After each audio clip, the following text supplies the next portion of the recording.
Mário Caetano João, Ministro da Economia e Planeamento de Angola, aqui na Voz da América. Senhor Ministro, uma vez mais, um prazer voltar a falar consigo. E vou começar pela nossa conversa durante o Washington Fora de Horas há alguns meses. Na altura falamos sobre a graduação de Angola a país de desenvolvimento médio e me dizia que Angola tinha superado já um requisito e a meio caminho do segundo, mas o terceiro ainda estava por alcançar. A data continua a ser 2024, o limite para que Angola se gradue como um país de rendimento médio. Desde então até agora, como vamos dessa programação e o que é que se pode esperar nos próximos meses ante os requisitos impostos pelas Nações Unidas?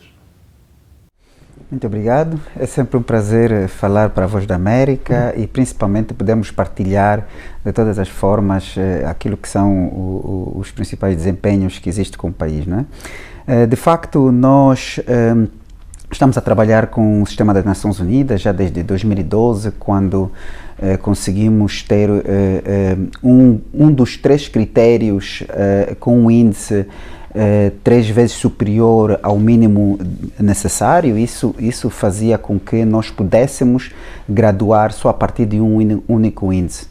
Entretanto, em 2015 nós entramos numa trajetória próxima a uma crise. A crise começou em 2016 e terminou sensivelmente em 2020, e como vocês podem perceber, também a Covid veio, digamos, degradar todos aqueles possíveis índices.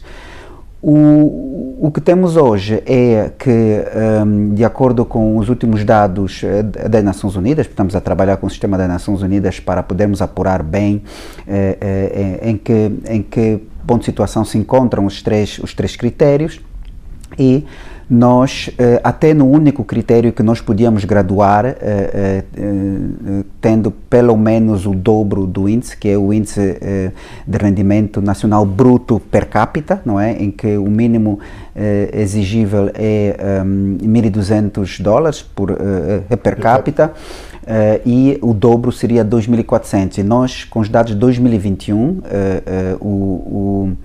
o índice de rendimento médio per capita bruto estava em 2.300, portanto, ligeiramente abaixo. E, portanto, nós estamos a trabalhar com o sistema das Nações Unidas para vermos os outros 2 índices também em que ponto de situação se encontram, de referir aqui que é o índice de desativos humanos e o índice de vulnerabilidade econômica. De facto, Angola é um país ainda dependente no que toca às receitas fiscais do petróleo, portanto, do setor extrativo, diria eu, não é? Porque temos lá o petróleo, o gás, mesmo até os diamantes, não é? E, portanto, sempre que há algum tipo de turbulência nos preços internacionais dessas commodities, é claro que o Tesouro sente e, por consequência, o Orçamento Geral do Estado, não é? E depois, em forma de cascata, também o setor social, não é? Porque o setor econômico, de facto, nós estamos a ver um empresariado que começa a ganhar robustez. De facto, entre 2020 a 2022, até a banca comercial acreditou mais no setor empresarial e disponibilizou mais de $2.000 milhões para as mais diversas atividades, onde o foco foi mesmo o agronegócio. A diversificação da economia foi uma das bandeiras do presidente João Lourenço em 2017 e praticamente também está sob a alçada do seu ministério. O petróleo, no entanto, continua a representar 60% do orçamento do Estado para 2023, corrige-me se eu estiver errado. Entretanto, vários empresários angolanos e analistas com quem falamos e também cidadãos angolanos dizem que não vem essa diversificação. Por exemplo, pequenos e médios empresários não têm acesso ao crédito bancário, o crédito financeiro é muito difícil. Como vamos de diversificação da economia? Até que ponto está a aumentar esta mesma diversificação? E outros setores da economia angolana já têm algum peso maior que o petróleo na riqueza que se produz em Angola? Fantástico. Nós, de facto, reconhecemos que Angola precisa de alterar mais rapidamente o seu paradigma. Angola foi construída para ser um mercado de exportação. Portanto, antes da independência era o que movia a economia angolana, portanto a economia da província de Angola, que era uma província do regime colonial português.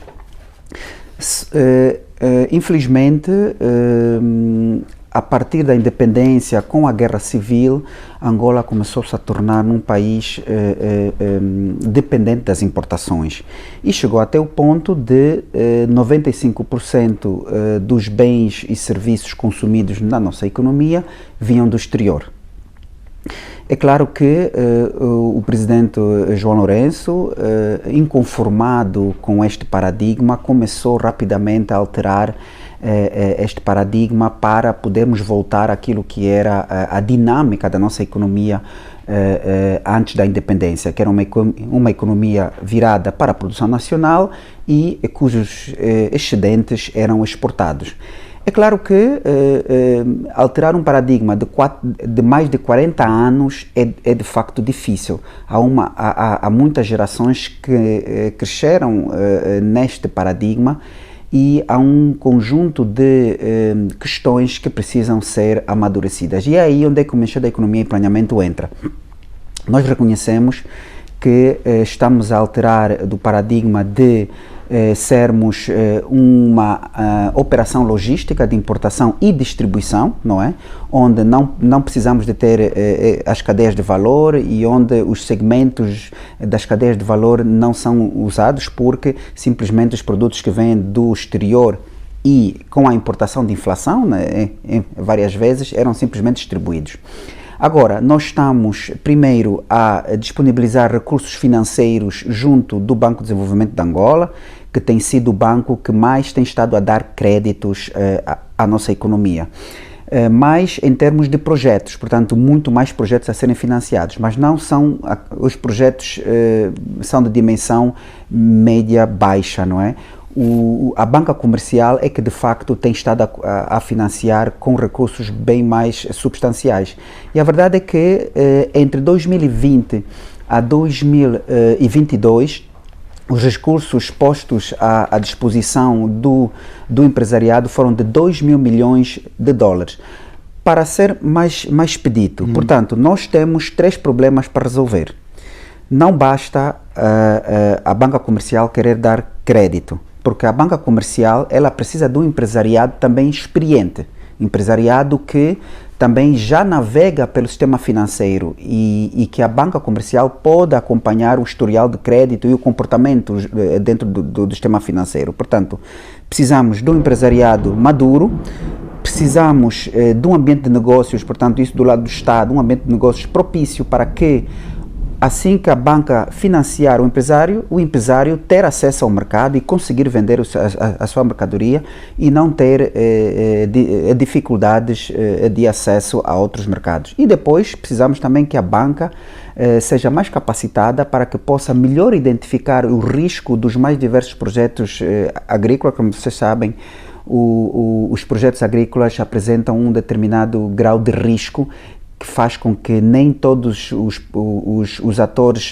do mercado financeiro bancário apostam na agricultura. Portanto, nós estamos a trabalhar com esses 3 segmentos e estamos a ver que ao longo dos últimos 3 anos o agronegócio tem sido de facto o principal motor da diversificação da economia angolana, que saiu de 57% de participação no PIB, o PIB não petrolífero, portanto, não petrolífero saiu de 57% de contribuição no PIB geral em 2011 para cerca de 75% em 2022.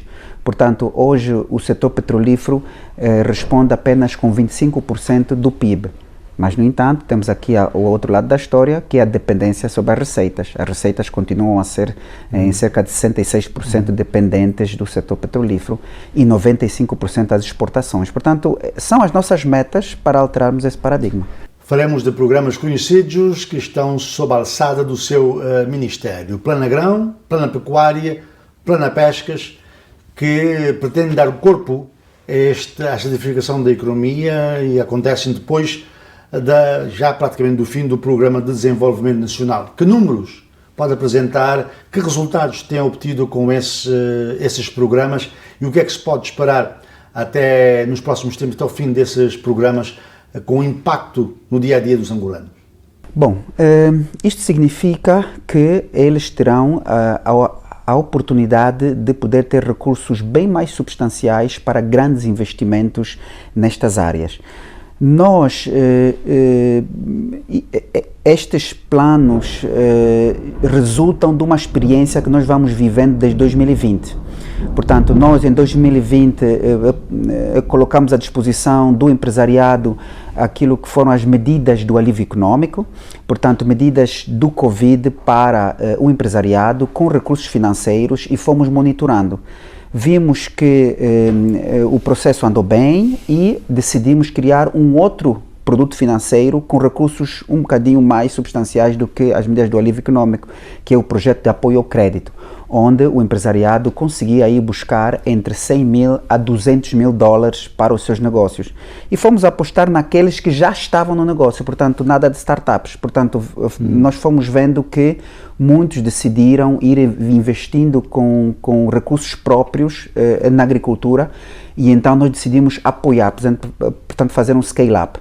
Agora, com o Plano Agrão, Plano Pesca, Plano Pecuária, nós estamos a colocar recursos financeiros no plano pecuária de cerca de 500 milhões de dólares por ano para a produção de 4 grãos, portanto o trigo, o arroz, o milho e a soja. Portanto, durante 5 anos, cerca de 2,5 mil milhões de dólares, portanto 500 milhões cada ano. E nós, com isto, com o milho e a soja, que são os ingredientes, são 90% dos ingredientes da ração animal, nós iremos depois despoletar substancialmente o Plano Pecuária e o Plano Pesca, cada com 300 milhões de dólares. Agora, nem todos terão acesso a esses planos, porque esses planos são para grandes empresários, mas nós vamos continuar a garantir que pequenos produtos financeiros continuem a estar lá, para que ele possa, digamos, ganhar maturidade financeira e poder aceder a esses planos. Portanto, eles têm uma dupla função, uma de produzir, portanto, diversificar a nossa economia, portanto, estaremos produzindo cerca de 6 milhões de toneladas de grãos, não é? Portanto, tem uma função da produção, portanto, segurança alimentar, e a segunda função, desenvolvimento rural. Entretanto, o próprio governo de Angola tem referido algumas vezes de que no passado as empresas praticamente estavam nas mãos de pessoas ligadas ao regime. E há críticas, a oposição tem dito que muitas empresas agora que se beneficiam desses programas, grandes empresas, continuam nas mãos do regime. Isto tem mudado como? O que pretende fazer, que sei que não é totalmente do seu ministério, mas este cenário continua ou há já uma alteração substancial? Bom, eu poderia responder isso com números. Vamos lá ver. Até 2019, não mais do que 40 a 50 projetos eram financiados pela banca comercial. Hoje, já temos 2.000 projetos financiados pela banca comercial. Será que esses 2.000 são os mesmos? Não acredito. Portanto, não. E o exercício que nós fizemos com o PAC de girar o país, irmos em cada município e vermos quem está a produzir o quê e dar-lhe um financiamento à medida daquilo que precisa, foi de facto a grande mudança. Porque imagine, se estivéssemos a financiar sempre os mesmos, então estes mesmos até 2019 não traziam uma taxa de crescimento de 5% que estamos a viver hoje. A taxa de crescimento até 2020 na agricultura era de aproximadamente 1,1%, 1,2%, e hoje nós temos 5% consecutivamente nos últimos 3 anos. Portanto, há uma mudança substancial. Os empresários, os empreendedores micro, pequenos, médios estão a ter acesso ao crédito, mas nós queremos fazer muito mais. E o programa Cuenda de transferências monetárias vai aumentar para quando? Sim, o Cuenda de facto é um projeto que conta com o apoio do Banco Mundial. Foi um projeto de transferências monetárias aprovado em 2019, em julho de 2019, pelo Banco Mundial, pelo Board, pelo Conselho de Administração do Banco Mundial. e servia exatamente para que o Estado possa ter capilaridade e poder melhor apoiar o setor social em Angola, principalmente as famílias mais desfavorecidas. Isto está a andar muito bem. Nós, ao longo dos últimos 3, 4 anos, conseguimos registrar mais de 1 milhão de famílias, portanto, mais de 1 milhão de famílias. E nós gostaríamos de chegar em 2024 a 1,6 milhões, idealmente até, se tudo correr bem, se nós conseguirmos acelerar, é claro que gostaríamos de chegar aos 2 milhões.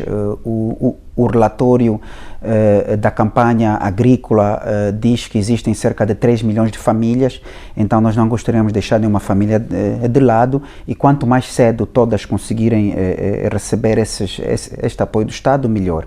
Agora, é verdade que este registro não servirá apenas para o Cuenda, isto está a servir também para outros programas do Estado, para a área social. É por este caminho que também nós gostaríamos de trazer algum apoio econômico, não é? Fazer com que eles possam converter esses recursos financeiros em alguma atividade econômica e assim poderem eles próprios serem os responsáveis pela sua saída do limiar da pobreza, não é? Portanto, está a ser um exercício muito interessante. Agregado a isto, temos nos centros urbanos o programa de reconversão da economia informal, onde também eles estão a receber recursos, mas em forma de microcrédito, mas a taxas convidativas e que fazem com que eles possam, de facto, fazer um percurso da sua atividade econômica e conseguir entrar para o sistema financeiro bancário, não é? Portanto, indo buscar recursos acima de 10, 15, 20 milhões de kwanzas e continuar a sua caminhada produzindo bens e serviços para a nossa economia. Terminando mesmo, Sr. Ministro, falou do crescimento económico nos últimos 2 anos de 5%, a previsão do FMI aponta 2,6% este ano, sobe no próximo ano.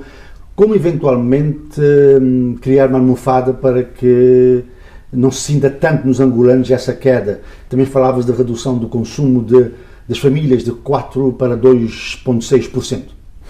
Bom, o FMI, Banco Mundial e várias outras instituições têm de facto os seus times analíticos, não é? E nós também temos, não é? Nós temos estado a ver que apostar no setor não petrolífero tem sido a saída. Imagine que em 2021 nós tivemos um crescimento de 1,1%, mesmo com um crescimento negativo de cerca de 12% do setor não petrolífero. Ou seja, o crescimento negativo do setor não petrolífero foi contrabalanceado com um crescimento de 6% do setor não petrolífero. Ou seja, o setor petrolífero decresceu 11% e o não petrolífero 6%, e conseguiu contrabalançar, fazendo com que chegássemos a 1,1% em 2021. 2022 continuamos com essa caminhada e estamos em perspectiva de crescer 3% em 2022. As nossas estimativas apontam para isto. É claro que temos que esperar as contas nacionais. A saída vai ser mesmo essa, é pôr recursos no setor não petrolífero, porque ele consegue ser mais resiliente e conseguir prover o máximo de bens e serviços para as zonas urbanas. Dizer aqui que começamos a ter matéria para a indústria entrar em campo. Nós temos de facto uma indústria ociosa neste momento. A indústria do cimento está a trabalhar a cerca de 30%, a indústria dos mais diversos, para a transformação dos mais diversos produtos alimentares também está mais ou menos nesse nível de 30% a 40%, e portanto precisamos de escala. E é com a escala que nós achamos que vamos rapidamente sair da dependência das importações. Aliás, dar aqui uma nota que nós tivemos um desempenho muito interessante na inflação. A inflação em 2021 foi de 27% e em 2022 foi de 13%. Uma das medidas que nós tomamos foi exatamente de prover com mais bens agroalimentares para as populações, porque vimos que 50% do peso, ou seja, 50% do peso total da inflação é comida. E, portanto, atacando a comida, nós baixamos a inflação. No papel, pelo menos, tem mais 4 anos de mandato, não é? Não sei se aguento. Quais são o que é que espera fazer do ponto de vista do planeamento? Que instrumentos tem para o planeamento, no sentido de que esses objetivos que disse anteriormente possam ser conseguidos?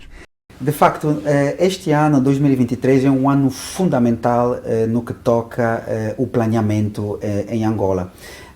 Já terminou o último Plano de Desenvolvimento Nacional em 2022 e nós começamos a desenhar o próximo Plano de Desenvolvimento Nacional 2023 a 2027. No entanto, vimos que a estratégia de longo prazo termina em 2025 e, de facto, Angola já não está lá onde a estratégia, quando foi desenhada, está. Portanto, nós decidimos pegar na estratégia de longo prazo, 2050, onde estamos a desenhá-la com base nos determinantes de crescimento econômico de Angola e onde Angola deverá passar de uma economia de 120 mil milhões de dólares para uma economia de aproximadamente 290 mil milhões de dólares. Portanto, onde mais ou menos se encontra a África do Sul. É claro que a África do Sul também terá o seu desempenho, não é? E, portanto, a grande diferença dos outros instrumentos de planeamento aqui é que nós decidimos criar, além dos eixos de desenvolvimento, 3 pilares de desenvolvimento, fazendo com que toda a atividade do planeamento exercida pelos setores durante esses próximos 5 anos deverão girar à volta desses 3 pilares de desenvolvimento, que é o pilar do capital humano, porque reconhecemos que o capital humano é o principal responsável por qualquer tipo de desempenho que a nossa economia, o nosso desempenho socioeconômico, vamos assim dizer, e onde o sistema da educação será o foco, o setor da educação será o foco, além da saúde. O segundo pilar é a infraestruturas, garantindo a mobilidade, como mencionou, a mobilidade de bens e serviços e também, portanto, considerar também a mobilidade da população. E o terceiro pilar é a diversificação, onde o agronegócio é o foco. Assim como também o turismo, gostaríamos de também nesse terceiro pilar considerar o turismo. Agora, estamos a introduzir também outros filtros. Precisamos de cada projeto que tiver que ser executado durante este período de 5 anos, tem de responder de que forma é que ele vai impactar a juventude. Nós queremos saber de que forma vai impactar o género, de que forma vai impactar o clima, portanto, as alterações climáticas, a mitigação. Portanto, há aqui outros filtros também que são colocados, isto para que toda atividade durante esses 5 anos seja movida pelo impacto. Para nada interessa ter uma estrada 100% financiada e 100% executada no deserto, onde não há pessoas, onde não há impacto. Portanto, estas medidas estão a ser introduzidas nos nossos instrumentos de planeamento para que, no final de tudo isso, toda a atividade tenha por detrás um impacto. Sr. Ministro, uma vez mais, prazer falar consigo aqui na Voz da América. Mário Caetano João é Ministro da Economia e Planeamento de Angola e esteve aqui em conversa com a Voz da América.